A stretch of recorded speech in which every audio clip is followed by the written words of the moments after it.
Austatud õpetajad, armsad õpilased, lubage teid õnnitleda Eesti Vabariigi, meie väikese kodumaa sünnipäeval.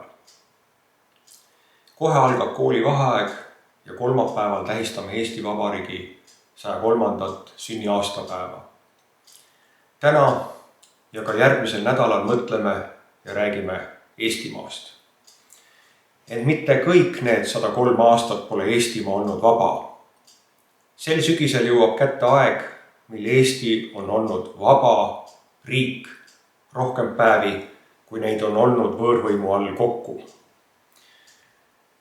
Head õpilased, teie sünniaastad jäävad vahemikku 2001 kuni 2012. Olete sündinud ja kasvanud vabas Eesti riigis. Pikk okupatsiooniperiood lõppes 1991. aastal. Seega 30 aastat on meie taasiseseisvumine kestnud. Eesti riik on teinud suure arenguhüppe ja on paras aeg vaadata veidi tagasi, peatuda hetkeolukorral ning mõtiskleda tulevikust. Vabariigi aastapäevad pole vennad.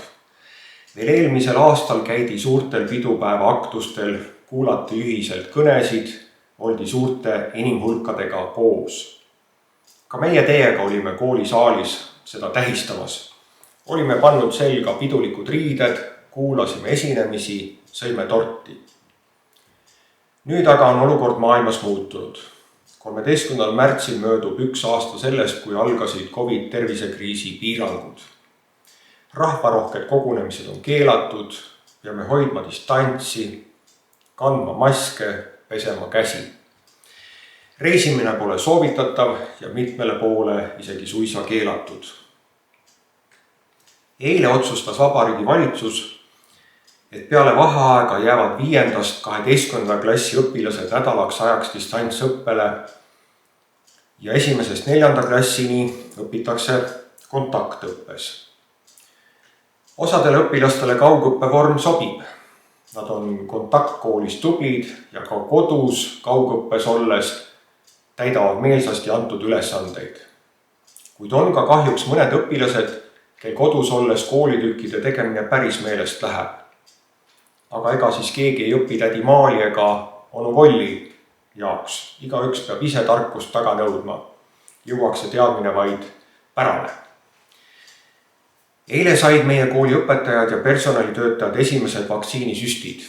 Ent kogu ühiskonna vaktsineerimiseni veel nii pea ei jõuta.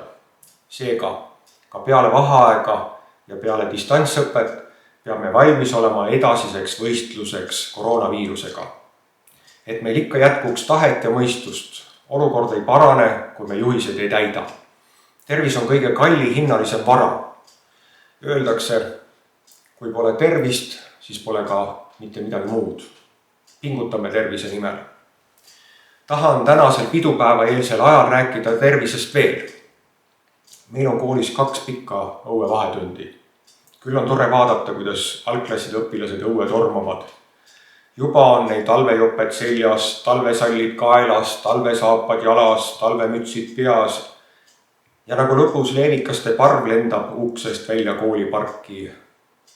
Rõhutan siinkohal just sõna talve.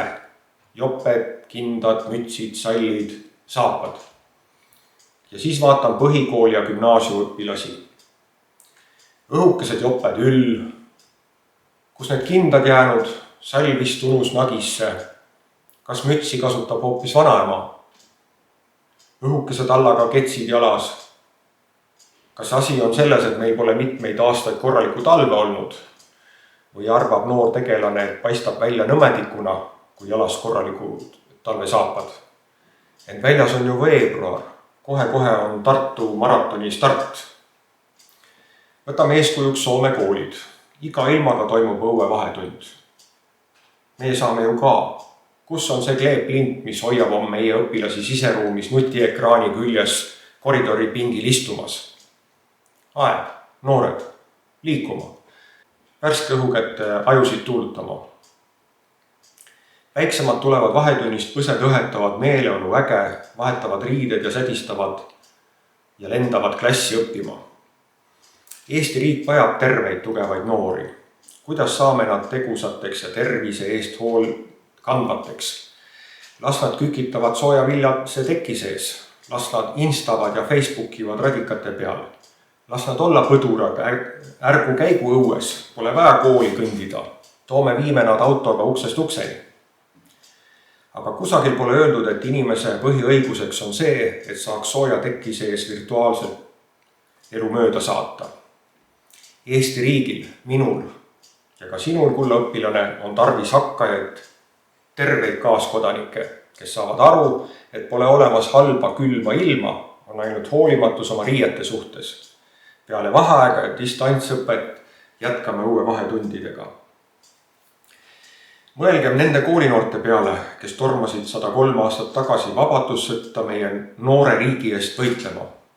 Pakani ja püssid paukusid, kõht korises, süüa polnud jupil ajal saanud. Ometigi trotsisid raskusi ja võideldi meie väikese vabariigi vabaduse eest. Võib-olla on tänastel noortel vaja samuti üllast ideed, mille nimel elada, võidelda ja pingutada. See idee on olemas, selle nimi on Eesti Vabariik. Mitte ainult vabariigi aastapäevade tähistamisel ei pea uhke oma riigi ja rahva üle olema. Iga päev tasub tajuda määrjama ja tähtsust. Olen siiralt veendunud, et meie kooli õpilased oskavad hinnata seda privileegi, et nad on sündinud vabas riigis. See on meie endi oma. Ja nagu õpilased ise on öelnud, pole siin diktaatoreid, tornaadosid ja siin on rahulik. Üks algklasside õpilane lisas. Eestis pole ka musti auke. Tahan teid kõiki tänada, oleme tervisekriisi nimel tõsiselt pingutanud. Soovin tugevat tervist, hoolikat käitumist, hoiame distantsi, peseme käsi, kanname maski, õpime nii kontakt- kui ka kaugõppes olles. Ja nii võime loota, et Eesti Vabariigi 104. aastapäev tuleb ühiselt aktust pidades koos olles. Olge tublid, käige õues, liikuge, head vaheaega, head Eesti Vabariigi sünnipäeva!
Isamaa ja emakeel Merike Lillo.